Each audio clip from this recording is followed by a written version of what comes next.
Hello my honey bunny family, hope you're doing all well. So guys, I am here with the new video. Hope you like it, then keep watching. तो पहले जान लेते हैं कि last episode के last में क्या हुआ था, देन आगे की शुरुआत करते हैं।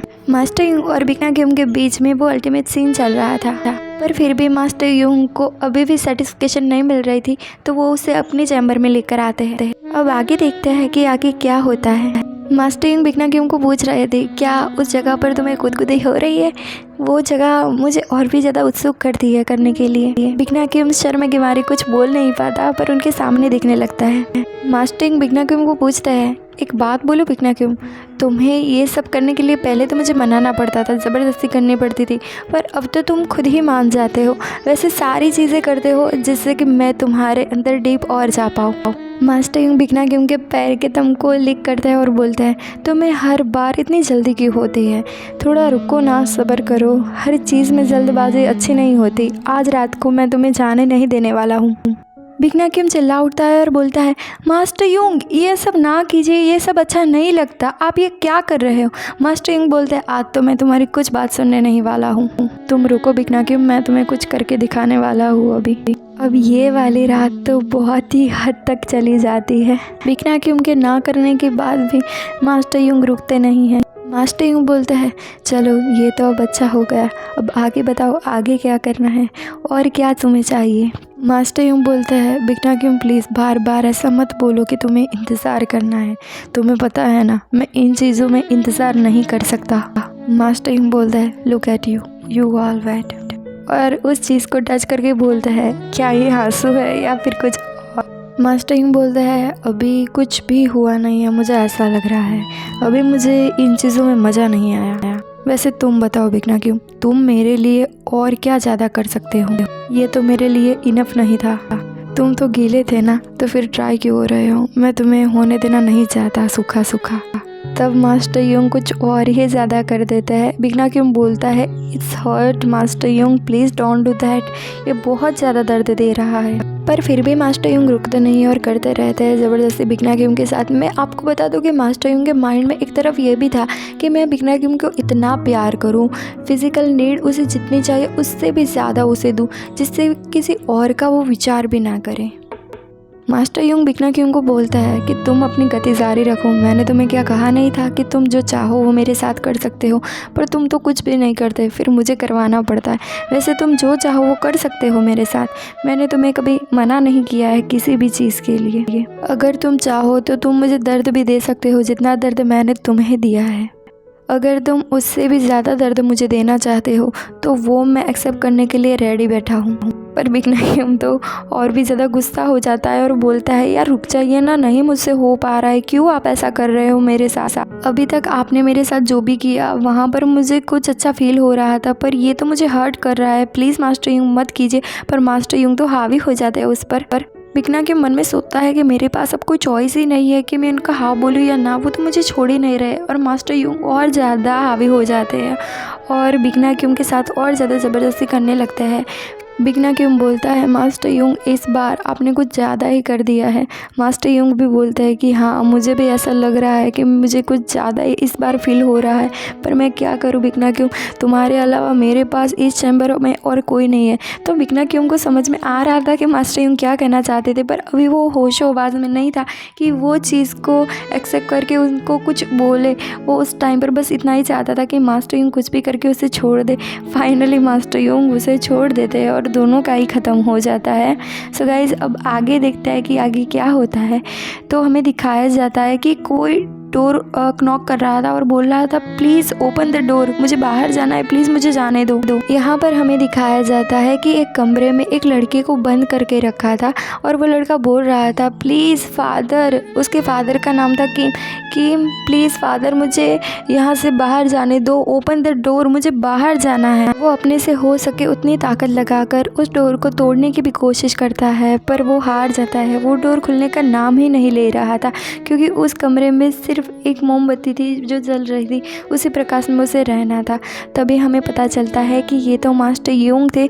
उनका बचपन का सीन दिखाया जाता है कि बचपन में उसे कमरे में बंद कर दिया गया था। वो बहुत सहम गए थे, डर गए थे, क्योंकि वो कमरा ही ऐसा था जहाँ पर सिर्फ अंधेरा था। तभी वहाँ पर कोई आता है वो बंद कमरे में और मास्टर यूंग का कॉलर पकड़ता है। मास्टर यूंग उसके सामने देखते हैं तो वो और भी उसका कॉलर टाइट कर देता है। वहाँ पर हमें पता चलता है कि काफ़ी सारे लड़कों के हाथ मास्टर यूंग को ऊंचा कर देते हैं और आप समझ जाओ कि उनके साथ क्या किया गया है। बचपन में उनके साथ सेक्सुअल असॉल्ट हुआ था, काफ़ी सारे लड़कों ने उनके साथ ज़बरदस्ती की थी। तभी मास्टर यूंग अभी इस हालत में है। अचानक से मास्टर यूंग की आंखें खुल जाती हैं। उनको समझ में आता है कि ये मेरा बुरा सपना था, क्योंकि वो जानते थे कि उनके साथ बचपन में बहुत कुछ बुरा हो चुका था और उनके ही फादर ने उनके साथ ऐसा किया हुआ था। अब हमें यहाँ पर समझ में आता है कि मास्टर यूंग क्यों उनके पिता के साथ अच्छे संबंध नहीं रखना चाहते थे, वो उनसे दूर रहना चाहते थे। अब हमें बिकना क्यों दिखाया जाता है, जो कि बेचारा थका हारा हुआ वहाँ पर सो रहा था उसके कमरे में, क्योंकि मास्टर यूंग ने उसके साथ बहुत ज़्यादा ज़बरदस्ती की थी। मास्टर यूंग इतना बुरा सपना देखने के बाद अपना मूड ठीक करने के लिए वो बिकना क्यूम के पास जाते हैं। बिकना क्यूम तो सो रहा था पर वो उसको देखे जा रहे थे।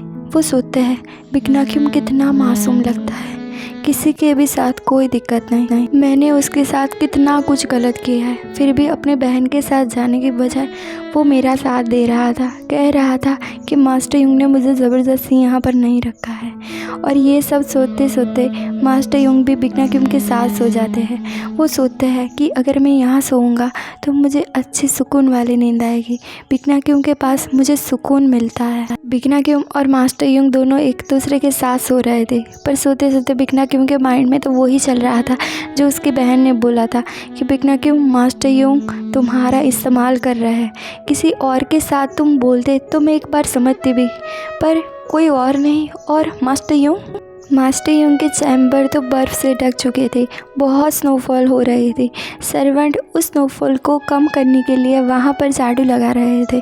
मास्टर यूंग तो अभी भी सो रहे थे, क्योंकि उनको पहली बार इतनी गहरी नींद आई थी। देन हमें दिखाया जाता है मार्केट का सीन। लोग अपना अपना काम कर रहे थे। मार्केट हर रोज़ की तरह हरा भरा दिखाई देता है, वैसा ही वो आज भी था। अब हमें डॉक्टर का अस्पताल दिखाया जाता है। डॉक्टर बोल रहे थे, अरे वाह बिकना क्यूम, तुम्हारी कलाई तो बहुत अच्छी हो गई है पहले से, अब तो तुम्हारा स्वास्थ्य भी अच्छा लगता है।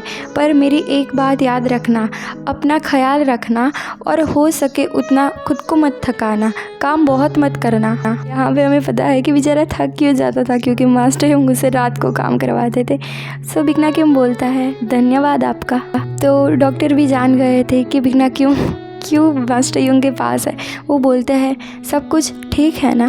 बिकना क्यूम बोलता है सॉरी डॉक्टर, मैंने सुना नहीं, आपने क्या कहा। तो डॉक्टर बोलता है नो नेवर माइंड, कुछ नहीं। बिकना क्यूम जैसे ही अस्पताल के बाहर आता है वो देखता है कि वहाँ पर मास्टर यूंग खड़े हुए थे। वो भी सोचने लगता है कि क्या उनको मेरी चिंता हो रही थी। और मास्टर यूंग बहुत प्यारी नज़रों से उसे देखने लगते हैं, क्योंकि उनको सच में चिंता हो रही थी, तभी तो वो यहाँ पर आए थे। कुछ कहे बिना ही बिकना क्यूम मास्टर यूंग के साथ चलने लगता है। अब हमें वो ही अस्पताल के बाहर का सीन दिखाया जाता है। सब लोग अपना अपना काम कर रहे थे।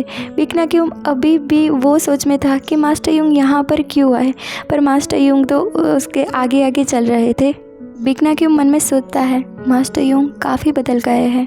आज से लेकर 7-8 दिन पहले उन्होंने मुझे रात को बुलाया था और मेरे साथ जो भी किया उसके बाद उन्होंने कभी भी मुझको उस चीज़ के लिए वहाँ पर रात में उनके चैम्बर में नहीं बुलाया है। ऊपर से बहुत अच्छा खाना खाने के लिए जब भी वो खाते हैं तो मुझे उनके चैम्बर में बुलाते हैं और ट्रीट देने के लिए कुछ मिठाई भी देते हैं मुझको। और कभी कभार तो मेरा पसंदीदा खाना भी बनवाते हैं, वो बहुत अच्छे हैं वो। और कभी कभार तो उनकी फेवरेट सिगरेट भी मुझे पीने के लिए दे देते हैं, पर जब मैं पीता हूँ और खांसता हूँ तो वो हंसने लगता है। मैं जानता हूँ कि आप बहुत चेंज हो चुके हो। कभी कभार तो मेरे कमरे में वो रात को आते हैं सिर्फ मेरी साइड बैठने के लिए। वो मेरी राइट साइड पर बैठ जाते हैं और मुझे देखने लगते हैं। उनको पता नहीं क्या हो गया है, वो मुझे सिर्फ देखते हैं और कुछ बोलते हैं। फिर जाते वक्त मुझे किस करते हैं। मैं जानता हूँ कि वो मुझे इसलिए देखने आते हैं कि मैं सोया हूँ या नहीं, या फिर जग रहा हूँ। सिर्फ मुझे एक स्वीट किस देकर वहाँ से चले जाते हैं। कभी कभार तो मुझे ऐसा लगता है कि ये वो मास्टर यंग है ही नहीं जो मैं पहले उनको जानकर यहाँ पर आया था। फिर मास्टर यंग बोलता है, बिकना क्यों, किस सोच में हो, तुम्हारे माइंड में क्या चल रहा है। बिकना क्यों बोलता है, कुछ भी तो नहीं, और उसके गाल ब्लश करने लगता है। तभी बिकना क्यों के माइंड में आता है कि उसकी बहन ने उसे बोला था, बिकना क्यों तुम इस आदमी के प्यार में नहीं पड़ सकते। बिकना क्यों मन में सोचता है, फूल इसीलिए खिलते हैं क्योंकि वो मुरझाकर नीचे गिर जाए। हमारा प्यार भी उस फूल की तरह ही है जो खिलेगा, बहुत प्यारा दिखेगा, पर उसका अंत नीचे गिरना ही है, सबके पैरों में आना है। शायद हमारा प्यार अधूरा रह जाएगा। सो गाइस, ये एपिसोड यहीं पर ख़त्म हो जाता है। नेक्स्ट एपिसोड को सुनने के लिए प्लीज़ मेरे चैनल को सब्सक्राइब करें, लाइक बटन को प्रेस करें। Bye bye, take care. करते हैं सब कोई हंसी खता।